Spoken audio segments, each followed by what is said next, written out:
Olá, bom dia. Agora são 4 horas em ponto pelo horário de Brasília. Hoje é quinta-feira, 2 de dezembro, mais um sequestro relâmpago na noite de São Paulo. Desta vez, a vítima foi um motorista de van, Alfredo Pérez.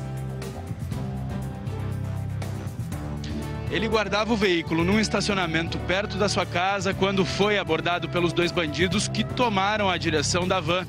Daqui a pouquinho eu conto como terminou essa história. Nem sinal do caseiro que matou 3 pessoas em Goiás. É o 4º dia de buscas. O que já se sabe, Nayara Santos? Anderson Protásio Kovalik é investigado por tentar matar outra mulher a facadas em 2019. Nós tivemos acesso ao depoimento dele na justiça. Ele se mostra um homem frio, com tons de ironia e totalmente despreocupado com a justiça. Variante Ômicron ameaça o fim das máscaras em lugares abertos em São Paulo. Nicole Fusco. O governo de São Paulo deve receber nesta manhã um parecer do Comitê Científico sobre a liberação do uso de máscaras, prevista para daqui a pouco mais de uma semana. Esse parecer também pode afetar a realização do Réveillon e do Carnaval. E hoje tem alerta de temporais em grande parte do país. Será que essa chuva chega até os nossos reservatórios, Jaqueline Brasil? Em alguns deles, sim, Cova. Só que essa chuva ainda não é o bastante. O que preocupa é que o nível de reservatórios importantes continua caindo. E o mistério não acabou. Cadê a tenista chinesa desaparecida, Jodar? Kovalik, o governo garante que ela está bem, mas o chefe da Associação de Tênis Feminino acha que tudo ainda está muito nebuloso e decidiu suspender os torneios na China em 2022. A gente conta tudo logo mais. Estamos chegando com notícia, serviço, tudo para você começar o seu dia bem informado. É Hora 1 no ar.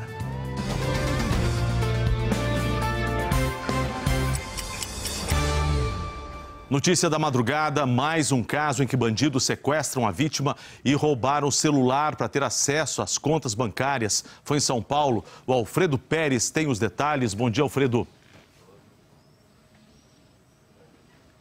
Bom dia, Kovalik, a você, a todo mundo que nos acompanha ao vivo aqui no Hora 1. Desta vez, a vítima foi o motorista de uma van.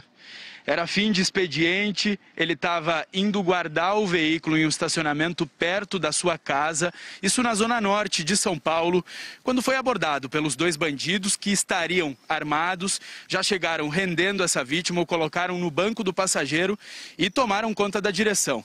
E aí, Kovalik, foi mais de 1 hora de terror nas mãos desses bandidos que pediram o celular dele e também a todo momento pediam o acesso às contas bancárias dessa vítima. O homem foi liberado pelos criminosos na rodovia Castelo Branco, isso na altura daqui de Osasco, de onde nós falamos ao vivo. A polícia militar acredita que ele foi solto pelos bandidos porque o dono da van e patrão dessa vítima sentiu falta do veículo, tentou ligar para ele para saber o que estava acontecendo, não conseguiu contato com o seu motorista e aí avisou a polícia militar de que tinha alguma coisa errada. A van tinha um rastreador e por isso a PM conseguiu encontrar o endereço exato dessa van que estava localizada parada também aqui em Osasco.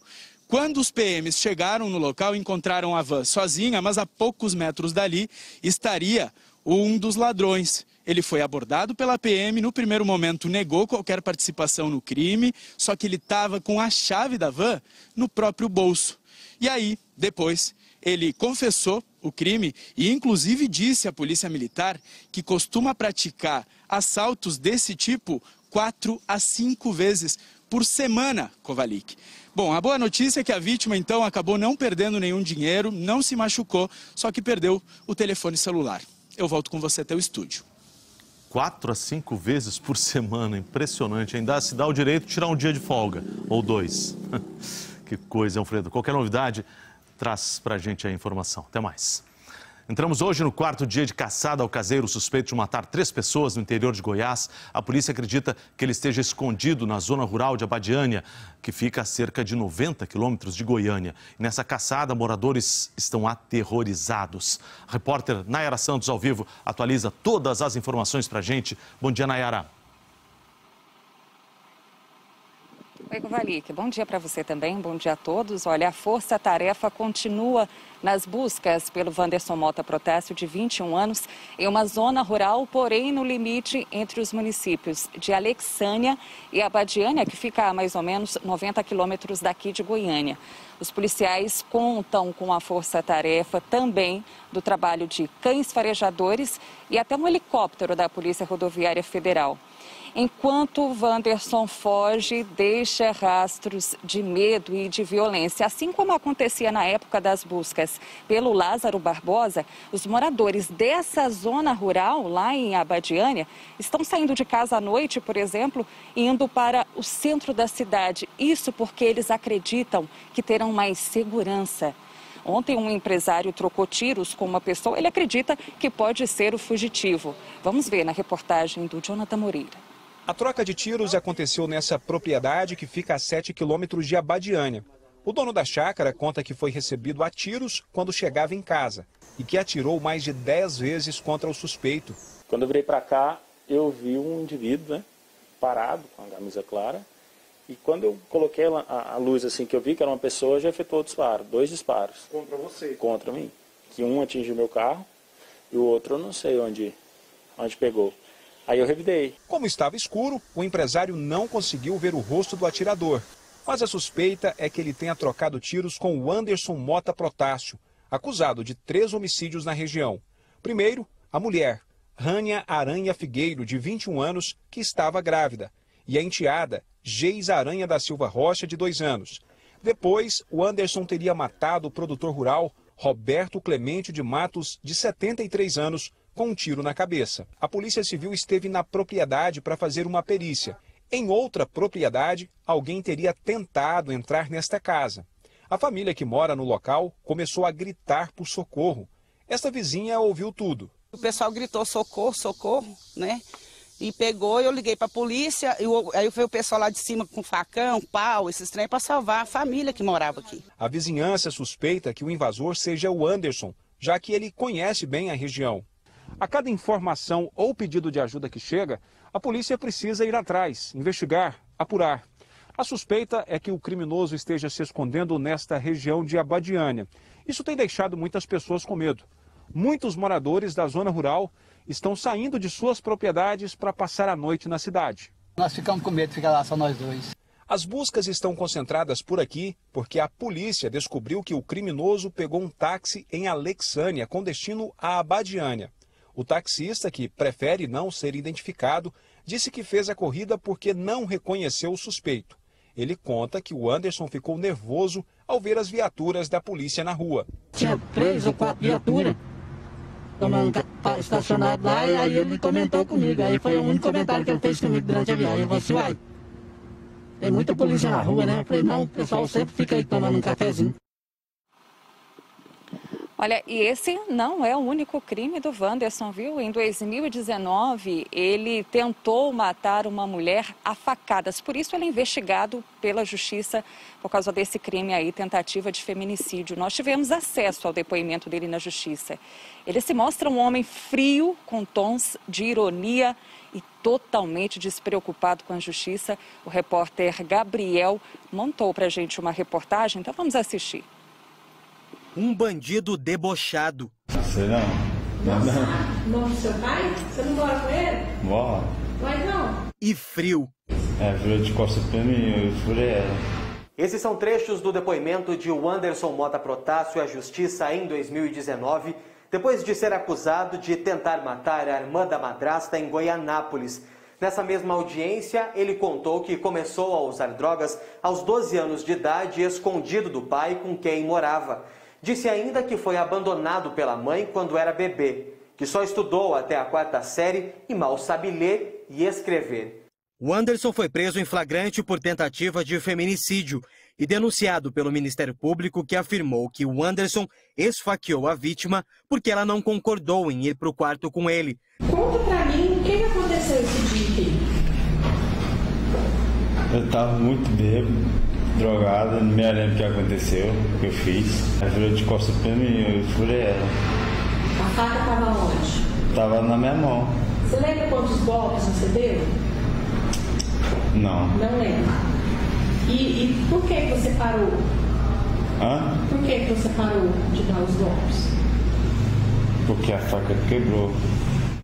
Tivemos acesso ao processo onde estão as fotos da faca quebrada. Mesmo depois de confessar o crime, o Anderson foi solto em março de 2020. A juíza do caso, Cristiane Gomes Falcão Wine, argumentou que como a vítima se mudou para o Maranhão e o réu não tinha registros criminais anteriores, substituiu a prisão preventiva de Anderson por medidas cautelares, como a obrigação de comparecer à justiça mensalmente, proibição de ir a bares e locais públicos e se afastar da vítima. O Tribunal de Justiça disse que não comenta as decisões dos juízes e que eles têm autonomia para decidir de acordo com as suas convicções. E ainda nesta edição do Hora 1, Kovalik, nós vamos voltar com mais informações a respeito desta caçada. Isso, está combinado. Obrigado, hein? Até mais, então. A polícia de São Paulo investiga uma denúncia de estupro durante uma das maiores festas de rodeio do estado. Foi na cidade de Jaguariúna. A jovem de 23 anos prestou depoimento na Delegacia da Mulher de Mogi Guaçu, onde mora, mas não falou com os jornalistas. Nas redes sociais, Franciane Andrade divulgou esse vídeo. A influenciadora digital conta que esteve num camarote do rodeio de Jaguariúna no último fim de semana. De acordo com o boletim de ocorrência, ela alega que estava bebendo com alguns amigos e não sabe o que aconteceu depois. Disse aos policiais que foi deixada numa das rotatórias perto do rodeio na madrugada de sábado para domingo. No começo da semana, começou a sentir dores e procurou atendimento médico. A jovem ainda passou por exame de corpo de delito no IML. Constatou que realmente houve estupro e ele não sabe me dizer se foi 1, 2 ou 3. E eu não sei o que fazer. Eu tô arrasada. Eu tenho que falar para meus pais que eu fui estuprada, cara. Que dor que eu tô sentindo. Inconsciente. Sem ver quem era. Eu conversei com o delegado Erivan Vera Cruz, que é o responsável pelo caso. Ele disse que um inquérito já foi aberto aqui na delegacia de Jaguariúna para investigar a denúncia de estupro. Informou ainda que deve ouvir amigos da jovem que estavam com ela no rodeio e requisitar imagens do circuito de segurança do local da festa. Franciane ainda comentou que recebeu medicamentos indicados para combater doenças sexualmente transmissíveis. Nós tentamos falar com ela. Ligamos e mandamos mensagens, mas não tivemos retorno. A organização do Jaguariúna Rodeio Festival informou que está em contato com a jovem para prestar todo o suporte necessário. O departamento jurídico do rodeio e as autoridades estão realizando uma operação de busca nos registros de imagem de todas as 53 câmeras espalhadas pelo recinto, para que se possa reconstituir o episódio e identificar os culpados. O julgamento de 4 réus pela tragédia na Boate Kiss finalmente começou depois de quase 9 anos de espera. O Eduardo Paganella está ao vivo na frente do Fórum Central de Porto Alegre e nos conta tudo. Bom dia, Eduardo. Bom dia, Kovalik. Bom dia também para quem nos acompanha. Começou o incêndio, aliás, começou o julgamento dos 4 réus no incêndio da Boate Kiss. São 2 sócios da boate, além disso, o produtor cultural e o músico que